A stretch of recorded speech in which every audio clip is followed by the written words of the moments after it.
What's going on, ladies and gentlemen? Welcome to episode 3 now of the career mode. Already episode 3, only 2 days that the game has been out through early access. Obviously, this is Friday, you're going to be seeing this.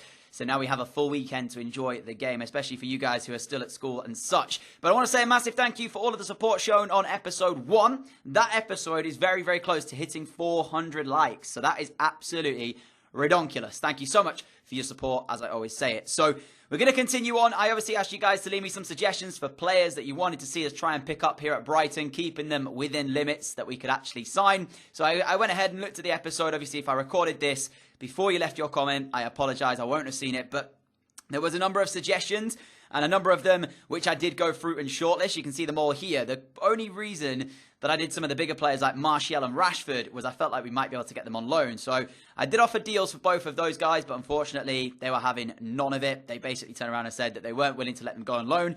Similarly to that for Jesse Lingard, I looked again at trying to bring him potentially on loan. I just felt like he wasn't going to start every game for Man United. So I thought maybe we'd get him, but unfortunately, I'm going to assume that I wouldn't even call it a glitch, but you know the thing where big players would go on loan to other teams when they actually could play a part in their current team?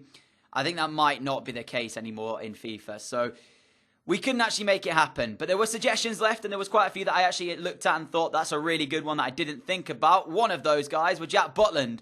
One of you suggested him, and I totally forgot that he was playing Championship football this season with Stoke, even though we'd already played against Stoke in that, pre-season friendly. So I was looking at this and thinking to myself, I mentioned last episode about Matty Ryan coming for the crosses and not collecting them. Maybe Jack Butland would be a good goalkeeper to have in his place. Although my valuation of around £20 million is what I thought he'd be worth, came back and they wanted 26.2. We eventually were able to negotiate with them, but they said they wanted some time to think about it. The deal was 22.6.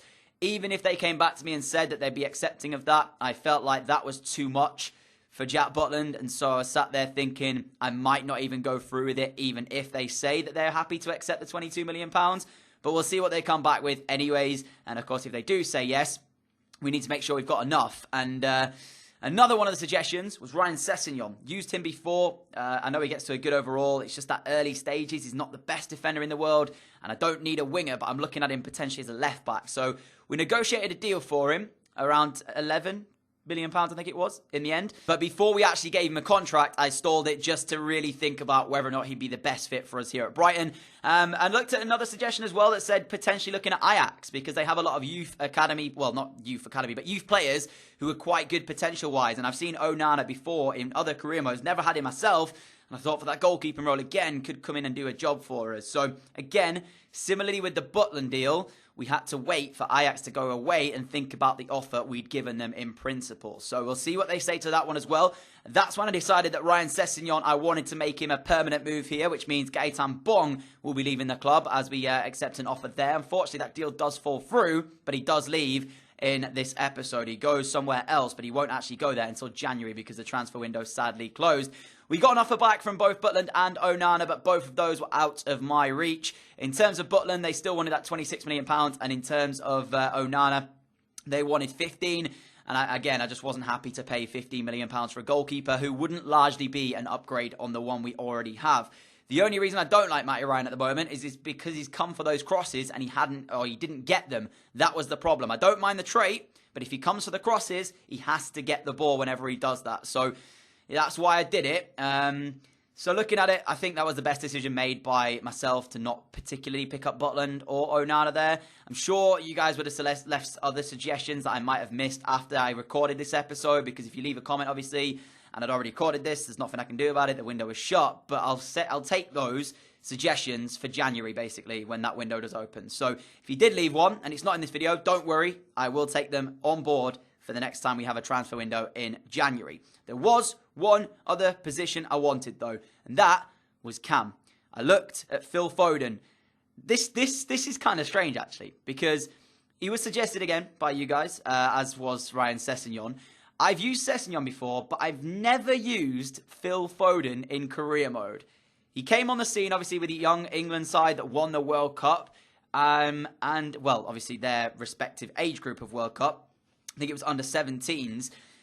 And at that point, I always wanted to get him into a series, but then I never actually did it. I've never used Phil Foden in career mode, so I thought this might be the best time to do it, although he wasn't actually the one I wanted the most. Ezequiel Barso, who's playing at Atlanta in the MLS, was one of the players I was looking at to try and bring in. Both a similar potential, but Barso just has a little bit more about him, I think. So he was the man I wanted. Unfortunately, he'd only just joined Atlanta, which meant we couldn't actually make that deal happen. So in the end, we settled for the £8 million that we paid for Phil Foden. Manchester City, Premier League club, obviously weakening a rival, but strengthening us in a sense, especially when he gets to that higher rated stages. But all in all, I think we've done some pretty good business there. Ryan Sessegnon, Phil Foden in as the other two signings that you guys had picked with comments. I did see, of course, other ones. Alexander Arnold was in there, Andres Pereira as well. Quite a few names being thrown around. Unfortunately, again, they were a little bit out of the price ranges. So like I said earlier, for future reference, we'll come back in January and maybe make an offer for a couple of other people that you guys have left suggestions on. But now that is the team locked in for this first 6 months here of our career mode. Premier League action underway as we get ourselves a game here at the Amex against Fulham. Ryan Sessegnon instantly into the team today to face his former club, who currently find themselves 18th place. There is the little, a thing popping up telling you a player debut for a new player. Ryan Sessegnon against his former team. There was a few other comments as well regarding players that we already have here at Brighton. The right winger, I'm not even going to try, is it Yohangbach? I don't know if I've pronounced that right. I apologise in advance if I haven't.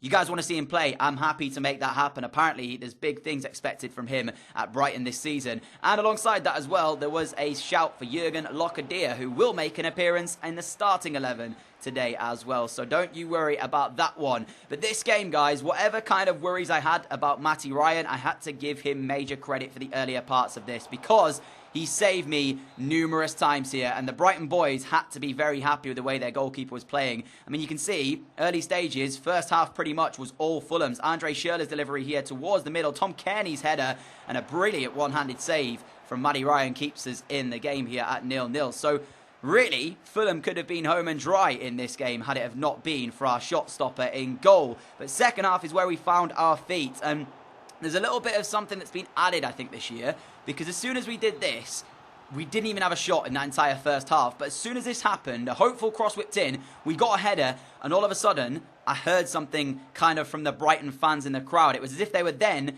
seeing something for the first time and getting behind their team and rallying them. So I genuinely felt like this we could steal it. And Izquierdo, with 13 minutes to go, did exactly that. Running down the left, the ball was played through to him. He cut inside on the right foot. Not sure about his celebration, but anyways, we'll leave him to it.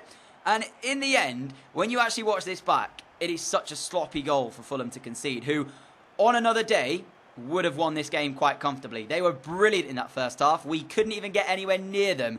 And in terms of a side that I want to see my teams play as, that's not the first half that I expect from a team under myself. So I was feeling like we didn't really give ourselves a good account of ourselves, and Fulham had to feel so hard done by. But with 2 minutes to go, Matty Ryan had a bit of a weird decision to come out and collect that. Headed it straight to a Fulham player. Schürrle's delivery in, cleared away. Not fully cleared, though, as Kearney's effort is on goal. And there he was again to save another Kearney effort and get us over the line to get us the 1-0 win at the Amex. We weren't good, we weren't great, but we were clinical. We had one real opportunity falling to the feet of Izquierdo, and he took it. And that is the reason why we were able to get ourselves the 3 points. Look at those match facts. We were by far the worst team there.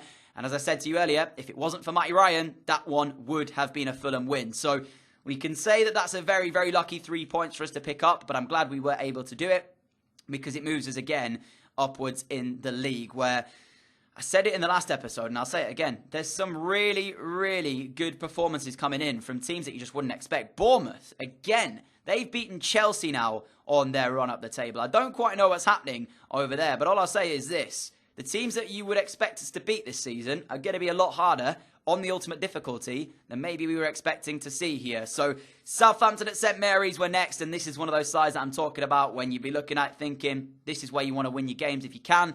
Southampton, difficult place to come, St Mary's. It's not a nice place to play football at either. It's always a tough game whenever you come here. But interestingly enough, I switched around the team for this. In came Phil Foden, in came Jurgen Locadia.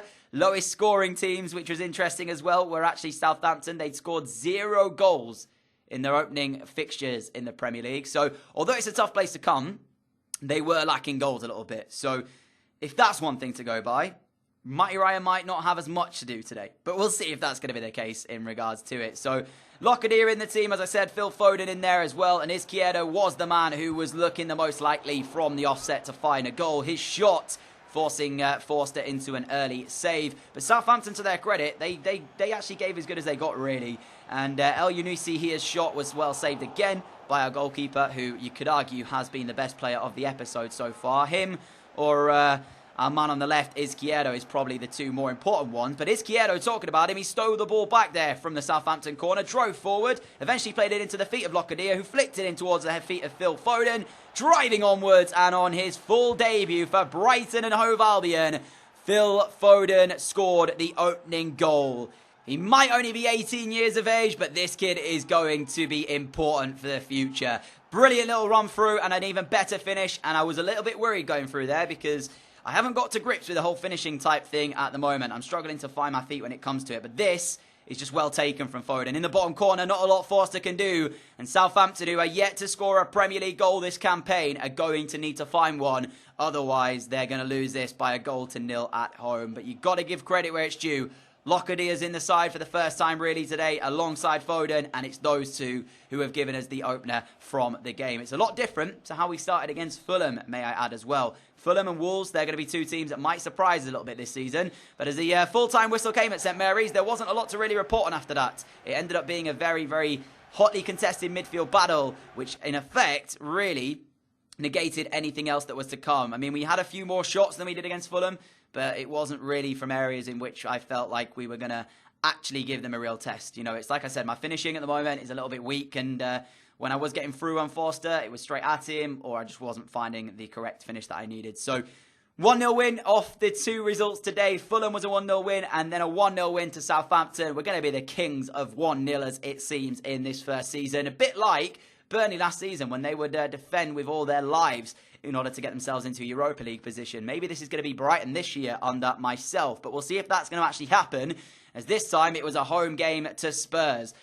I always have trouble against Spurs, I really do.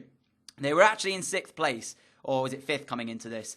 But I don't know what it is about them. I just can't seem to negate their attacking threat. Obviously, we know Harry Kane's a good forward, we know that, but it's the likes of Son, it's the likes of Eriksen and Ali, these type of people that I just can't seem to get to grips with and try and defend against. So Vorm started in goal, and Marcos Vertonghen, Sanchez, Walker-Peters at the back. And as I said, it was Ali, Eriksen, Son and Kane. In fact, no, Corona was in there. I'm not sure who we replaced. But anyways, yeah, Corona was in there. So it's a really good Spurs squad.